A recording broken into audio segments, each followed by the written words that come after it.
ಆರೋಪ ಕೇಳಿ ಬರ್ತಾ ಇದೆ, ಒಂದು ವೈದ್ಯರ ನಿರ್ಲಕ್ಷ್ಯದಿಂದ ಮಗು ಡೆತ್ ಆಗಿದೆ ಅಂತ. ಏನಾಗಿತ್ತು sir actually?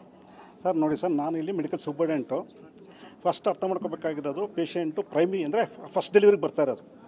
First ಡೆಲಿವರಿಗೆ usually up to 48 ಗಂಟೆವರೆಗೂ ವೆಯ್ಟ್ ಮಾಡಿ ನೋಡ್ಬೋದು.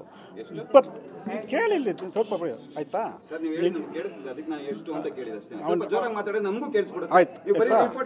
ಆಯ್ತು ಆಯ್ತು. ಹಲೋ ಹಲೋ, ಕೇಳಿಸ್ತಾ ಇದೆಯಾ ಇವಾಗ? ಹಲೋ ಹಲೋ, ಕೇಳಿಸ್ತಾ ಇದೆಯಾ ಇವಾಗ? ಆಯಿತು. ಇಲ್ಲಿ ನಾನು ಮೆಡಿಕಲ್ ಸೂಪರ್ಡೆಂಟು, ಇವರು ಗೈನಕಾಲಜಿ HOD.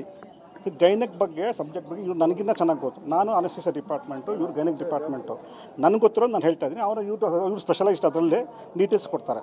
ಯೂಶ್ವಲಿ ಪ್ರೈಮರಿ ಬಂದಾಗ, ನೋವು ಬಂದಾಗ ನೋಡ್ತಾ ಇರ್ತಾರೆ. 24 ಗಂಟೆ 24 ಅವರ್ಸ್ ಮಾನಿಟರ್ ಮಾಡ್ತಾರೆ. ಮಾನಿಟರ್ ಮಾಡಿ ಡಿಸಿಷನ್ ತೊಗೊಂಡು ಮಾಡ್ತಾರೆ. ಬೈ ಚಾನ್ಸು ನೋವು ಬರ್ತಾ ಇಲ್ಲ ಸರಿಯಾಗಿ ಅಂದರೆ ಅದಕ್ಕೆ ಔಷಧಿ ಹಾಕ್ತೀವಿ. ಔಷಧಿ ಹಾಕೊಳ್ಳೋಕೆ ಕೂಡ ನಾವು ರೊಕ್ಕಲ್ಲಿ ಸೈನ್ ಮಾಡಿಸ್ಕೊತೀವಿ, ಔಷಧಿ ಕೊಡ್ತೀವಿ. ನೋವು ಬಂದ ಮೇಲೆ ಡೆಲಿವರಿ ಆಗುತ್ತೆ. ಮೆಡಿಕಲ್ ಸೂಪರ್ಡೆಂಟು ಆಯಿತಾ, ಡ್ಯೂಟಿಲಿ ಕಂಟಿನ್ಯೂಸ್ ಡಾಕ್ಟರ್ಸ್ ಇರ್ತಾರೆ ಆಯಿತಾ. 24 hours doctors are available on duty. ನಿಮ್ಮ ಡೀಟೇಲ್ಸ್ ಬಗ್ಗೆ, ಹೆರಿಗೆ ಬಗ್ಗೆ, ಹೆಂಗೆ ಯಾವಾಗ ಏನು ಮಾಡಬೇಕು, ಹೆಂಗೆ ಅಂದ್ಬಿಟ್ಟು ಡೀಟೇಲ್ಸ್ ಬೇಕಾದ್ರೆ ಮೇಡಮ್ ಹೇಳ್ತಾರೆ. ಮೇಡಮ್ ದಯವಿಟ್ಟು ಹೇಳಿ ಯಾವಾಗ ಅಡ್ಮಿಟ್ ಆಗಿದ್ದು, ಯಾವಾಗ ಇತ್ತು ಬಿಟ್ಟು ನಮ್ಮ ಇವರು ಗೈನಕಾಲಜಿಸ್ಟ್ ಜೋಡಿ. ಅಲ್ಲ, ಮೊದಲನೇ ಮಗು ಯೂಶಲಿ ಇಟ್ ವಿಲ್ ಟೈಮ್ ತೊಗೊಳುತ್ತೆ, ತಕ್ಷಣವೇ ಡೆಲಿವರಿ ಆಗಲ್ಲ. ಮಿನಿಮಮ್ 36 ಅವರ್ಸ್ ನಾವು ವೆಯ್ಟ್ ಮಾಡ್ತೀವಿ ಮಗು ಕಂಡೀಷನ್ ಚೆನ್ನಾಗಿದ್ರೆ. ಮಧ್ಯದಲ್ಲಿ ಏನಾದರೂ ಸುಸ್ತಾಯಿತು ಅನ್ನೋ ಲಕ್ಷಣಗಳ ಕಂಡು ಬಂದರೆ ಇಮ್ಮಿಡಿಯೇಟಾಗಿ ಸಿಸೇರಿಯನ್ ಮಾಡ್ತೀವಿ. ಇವ್ರಿಗೆ ಮಗುಗೆ ಔಷಧಿ ಹಾಕಿ ಡೆಲಿವರಿ ಮಾಡ್ತೀವಿ ಅನ್ನೋ ಒಂದೇ ಒಂದು ಕಾರಣಕ್ಕೆ ಅವ್ರು ಸೈನ್ ತೊಗೊಂಡಿರೋದು. ಸೈನ್ ತೊಗೊಂಡಾಗ ಔಷಧಿ ಹಾಕೋಕ್ಕೆ ಅಂತ ಹೇಳಿರ್ತಾರೆ. ಮೀನ್ವೈಲ್ ಏನಾದರೂ ಎಮರ್ಜೆನ್ಸಿ ಅಂದರೆ ಸಡನ್ನಾಗಿ ಮಗು ಸುಸ್ತಾಯಿತು ಅಂದ್ರೆ ಮಾತ್ರ ಮಾಡ್ತೀವಿ ಅಂತ ಹೇಳಿರ್ತೀವಿ. ಮಾಡುವಾಗ್ಲೂ ಇನ್ನೊಂದು ಕನ್ಸೆಂಟ್ಗೂ ತೊಗೋತೀವಿ. ಅವ್ರು ಅದನ್ನು ಮಿಸ್ಟೇಕ್ ಮಾಡ್ಕೊಂಡಿರ್ಬೋದು ಅಂತ ನಾನು ಅನ್ಕೊಂಡ್ಕೊತೀನಿ. ಯಾಕಂದರೆ ಇಂಡಕ್ಷನ್ ಅಂದರೆ ಔಷಧಿ ಹಾಕಿದ್ರೆ ನಮ್ಮ ಮಗು ನಾವು ಚೆನ್ನಾಗಿ ಬರುತ್ತೆ, ಆವಾಗ ಸ್ವಲ್ಪ ನಾರ್ಮಲ್ ಡೆಲಿವರಿ ಬೇಗ ಆಗುತ್ತೆ ಅಂತ. ಎಲ್ಲರಿಗೂ ಸಿಸೇರಿಯನ್ ಮಾಡೋಕ್ಕಾಗಲ್ಲ. ಬಿಕಾಸ್ ಗೌರ್ಮೆಂಟ್ ನಮ್ಮನ್ನ ಆಡಿಟ್ ಮಾಡುತ್ತೆ. ಯಾಕೆ ಎಲ್ಲರಿಗೂ ಸಿಸೇರಿಯನ್ ಮಾಡ್ತಿದ್ದೀರಿ, ಯಾಕೆ ನಾರ್ಮಲ್ ಡೆಲಿವರಿಗೆ ಬಿಡ್ತಿಲ್ಲ ಅಂತ. ಸೊ ನಾವು ಆದಷ್ಟು ನಾರ್ಮಲ್ ಎಲ್ಲ ಕಂಡೀಷನ್ ಚೆನ್ನಾಗಿರುವಾಗ ಅವ್ರಿಗೆ ನಾರ್ಮಲ್ ಡೆಲಿವರಿಗೆ ಬಿಡಬೇಕು. ಎನಿ ಟೈಮ್ ಮಧ್ಯದಲ್ಲಿ ಸುಸ್ತು ಅಂದ ತಕ್ಷಣ ಆಪ್ರೇಷನ್ 24 ಅವರ್ಸ್ ಫೆಸಿಲಿಟೀಸ್ ಇರುತ್ತೆ. ಒಂದು ಆಗುತ್ತೆ ತಕ್ಷಣ ಮಗುನ ತೆಗೆದು ಕೊಟ್ಟಿರ್ತೀವಿ. ಆಮೇಲೆ ಮಗು ಸ್ವಲ್ಪ ನೀರು ಕೊಡ್ತಿರುತ್ತೆ, ಅರ್ಥ ಆಗುತ್ತೆ ಒಬ್ಬರು ಕಷ್ಟನ. ಆದರೆ ಅವರು ನಮ್ಮದನ್ನು ಕಷ್ಟನ ಅರ್ಥ ಮಾಡ್ಕೋಬೇಕು. ಎಲ್ಲೂ ನಾವು ನೆಗ್ಲೆಕ್ಟ್ ಮಾಡಿಲ್ಲ.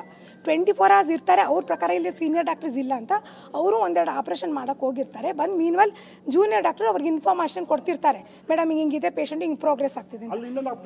Any time if it's deviation ಆಯಿತು ಅಂದ ತಕ್ಷಣ ಅವ್ರು ಇನ್ಫಾರ್ಮ್ ಮಾಡಿರ್ತಾರೆ, ತಕ್ಷಣ ತಗೊಂಡು. ಈಗ ಮೇಡಮ್ ಅವ್ರದ್ದು ಅಲಿಗೇಷನ್ ಏನು ಅಂತ ಹೇಳಿದ್ರೆ, ಸಂಡೇ ಬಂದು ನಾವು ಇಲ್ಲಿ ಸೇರಿಸಿದ್ದೀವಿ, ಮಂಡೇ ವಾಟರ್ ಡಿಸ್ಚಾರ್ಜ್ ಎಲ್ಲ ಆಗಿದೆ, ಅವಾಗ ಕೇಳಿದ್ದೀವಿ ಡೆಲಿವರಿ ಮಾಡಿಸಿ ಅಂತೇಳಿ, ಮಾಡಿಸಿಲ್ಲ ಇವರು. ಮತ್ತೆ ಕೇಳಿದಾಗ ನಿನಗೆ ಬಂದಿದೆ ಯಾರಿಗೆ ಪೇನು ಅನ್ನೋ ಲೆಕ್ಕಕ್ಕೆ ಅಲ್ಲಿ ಸಂಡೇ ಅಡ್ಮಿಟ್ ಮಾಡಿರ್ತೀವಿ. ಸಂಡೇ ಅಡ್ಮಿಟ್ ಮಾಡಿದ ತಕ್ಷಣ ಮಧ್ಯಾಹ್ನ ಅಡ್ಮಿಟ್ ಆಗಿದಾರಲ್ಲ, ಅಡ್ಮಿಟ್ ಆದ ತಕ್ಷಣ ಡೆಲಿವರಿ ಮಾಡಬೇಕು ಅಂತೇನಿಲ್ಲ. ಸೊ ನೋವು ಅಂತ ಬಂದ ತಕ್ಷಣ ಹೆರಿಗೆ ನೋವು ಜಾಸ್ತಿ ಶುರು ಆಗೋಕ್ಕಿಂತ ಮುಂಚೆ it will take 24 hours to 36 hours prime ಆಗುತ್ತೆ ಅದು ಜಾಗ ಬಿಟ್ಕೊಳ್ಳೋಕ್ಕೆ. ಸೊ ಆ ಪೇಷಂಟ್ ಆ ಕಂಡೀಷನಲ್ಲಿ ಇದ್ರು. ಸೊ ಅದು ಮಂಡೇ ಬಂದಾಗ ನೀರು ಹೋಗ್ತಿದೆ ಅಂತ ಅಂದಾಗ ತಕ್ಷಣ ಅವ್ರು ನೋಡಿರ್ತಾರೆ. ಸೊ ನಾವು ಇನ್ನೂ ಸ್ವಲ್ಪ ಔಷಧಿ ಹಾಕಿದ್ರೆ ಬೇಗ ಪ್ರೋಗ್ರೆಸ್ ಆಗ್ತಾರೆ. ಅದೊಂದಕ್ಕೋಸ್ಕರ ನಾವು ಔಷಧಿ ಹಾಕುವಾಗ ಅವ್ರಿಗೆ ಇನ್ಸಿಸ್ಟ್ ಮಾಡಿರ್ತಾರೆ, ಅಕಸ್ಮಾತ್ ಔಷಧಿ ಹಾಕ್ತಿದ್ದೀವಿ, ಮಧ್ಯದಲ್ಲಿ ಏನಾದರೂ ಸುಸ್ತಾದರೆ ವಿ ವಿಲ್ ಟೇಕ್ ಇಮ್ಮಿಡಿಯೇಟ್ಲಿ ಅಂತ.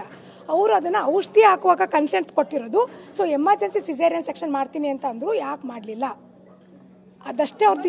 ಈಗ ಅಲ್ಲ ಅಮ್ಮ, ಹೌದು ನನಗೂ ಅರ್ಥ ಆಗುತ್ತೆ ಅವರು ಯಾವ ಥರ ಕನ್ವೆ ಮಾಡಿದ್ದಾರೆ.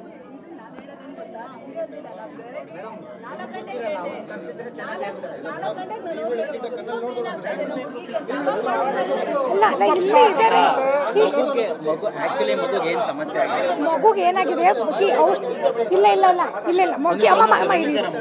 ಮಗು ಒಂದ್ಸತಿ ಔಷಧಿ ಹಾಕಿದ್ಮೇಲೆ ಜಾಗ ಬಿಟ್ಟಿದೆ. ಮಗು ನೋವು ಬಂದಾಗೆಲ್ಲ ಮಗು ತಲೆ ಕೆಳಗಡೆ ಬರುವಾಗ ಸಮ್ಟೈಮ್ಸ್ ಮಗುದು ಎದೆ ಬಡ್ತ ಕಮ್ಮಿ ಬಂದಾಗ ನಾವು ಅದೇನೇನಂತೀವಿ ಮಗು ಸುಸ್ತಾಗಿದೆ ಅಂತ.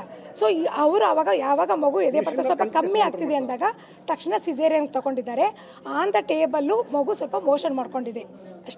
ನಾವು ಸಿಸೇರಿಯನ್ ಮಾಡೋಕ್ಕೆ ಮಗು ಎದೆ ಬಡ್ತ ಕಮ್ಮಿ ಆಗ್ತಾ ಬಂದಾಗ 120 to 160 ಇರಬೇಕು. ಯಾವಾಗ 120ಕ್ಕಿಂತ ಕಮ್ಮಿ ಬಂತು ತಕ್ಷಣ ಡಿಸೈಡ್ ಮಾಡಿದ್ದಾರೆ. ಇಮ್ಮಿಡಿಯೇಟ್ಲಿ ಅಲ್ಲೇ OT ಪಕ್ಕದಲ್ಲಿ ಇರುತ್ತೆ, ಇಮಿಡಿಯೇಟ್ ಶಿಫ್ಟ್ ಮಾಡಿ ಮಗು ತೆಗ್ದಿದ್ದಾರಲ್ಲ, ಆವಾಗ ಮಗು ಮೇಲ್ಗಡೆ ನೀರು ಇರ್ತಲ್ಲ, ಕೆಳಗಡೆ ಯಾವಾಗ ನೀರೆಲ್ಲ ಕೆಳಗಡೆ ಡ್ರೈನ್ ಆಗಿದ್ದು, ಮೇಲ್ಗಡೆ ನೀರು ಸ್ವಲ್ಪ ಮೋಷನ್ ಮಾಡ್ಕೊಂಡಿತ್ತು. ಸೊ ಹಂಗಾಗಿ ಸ್ವಲ್ಪ ANICUಗೆ ಶಿಫ್ಟ್ ಮಾಡಿದ್ದಾರೆ ಮಗುನ.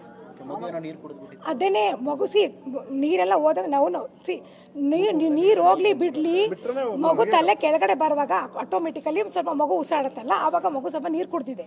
ಸೊ ಅದು ಮೋಷನ್ ಮಾಡ್ಕೊಂಡಿದೆ. ಆ ಮಗು ಡೆಲಿವರಿ ನೋವಿಗೆ ಸ್ಟ್ರೆಸ್ ಆಗುತ್ತೆ, ಲೇಬರ್ ಪೇನ್ ಅಂತ ಏನು ಹೇಳ್ತೀವಿ, ಅದಕ್ಕೆ ಅದು ನೋವು ಕೊಡ್ತೀವಿ. ಇವ್ರಿಗೆ ಏನು ಹೇಳ್ತೀರಾ ಅಂದರೆ ಇವ್ರು ನಮ್ಗೆ ನ್ಯಾಯ ಬೇಕು, ತಪ್ಪು ಮಾಡಿದ್ದಾರೆ ಅಲ್ಲ ಸರಿ, ನಾನು ನಾನು ಹೇಳೋದು ಇವ್ರು ನೆಗ್ಲಿಜೆನ್ಸಿ ಅನ್ನೋಕ್ಕೆ ಮೋಸ್ಟ್ಲಿ ಇವ್ರ ಪ್ರಕಾರ ಸೀನಿಯರ್ ಡಾಕ್ಟರ್ ಬಂದು ಇವ್ರಿಗೆ ಅಶೂರೆನ್ಸ್ ಕೊಟ್ಟಿಲ್ಲ, ರೈಟ್? ಅದನ್ನೇ ಅವ್ರು ತಪ್ಪು ಅದೇ ಅವ್ರು ಪಾಯಿಂಟ್ ಔಟ್ ಮಾಡ್ತಿರೋದು. If it is done a mistake by our senior doctor ಅಂದರೆ I am extremely sorry for that. ನಾನು ಹೇಳ್ತೀನಿ ಕೇಳಿ. ನಾನು ಇಲ್ಲ ನಾನು ಹೇಳತ್ತೀನಿ ಕಂಪ್ಲೇಂಟ್ ಮಾಡೋದು ಕೇಳಿ. ನಾನು ಕಂಪ್ಲೇಂಟ್ ಮಾಡೋದು ಕೇಳಿ, ನಾನೇ ಕಂಪ್ಲೇಂಟ್ ಮಾಡ್ತೀನಿ. ನಿಮ್ದು ಕಷ್ಟ ನಮ್ಗೆ ಅರ್ಥ ಆಗುತ್ತೆ.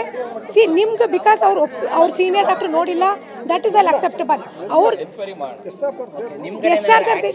ನಾನು if it is guilty enquiry ಮಾಡಿ, if it anything is found out guilty I take action ಅಂದೆ. ಐ ಟೇಕ್ ಅನ್ ಆಕ್ಷನ್ ಅಂದೆ. ನೀವೇನಾದರೂ ಬಂದು ಇವತ್ತಲ್ಲ 3 ದಿವಸ ಬಿಟ್ಟು ಬಂದು ಮೇಡಮ್ ಏನಾದರೂ ಆ್ಯಕ್ಷನ್ ತೊಗೊಂಡಿದ್ದೀರ ಅಂದರೆ ನಾನು ಸರು ಮೇಡಮ್ ಎಲ್ಲ ಡೀನ್ ಮೇಡಮ್ ಎಲ್ಲ ಕೂತ್ಕೊಂಡು ಆ್ಯಕ್ಷನ್ ತೊಗೊತೀವಿ. We will enquire them.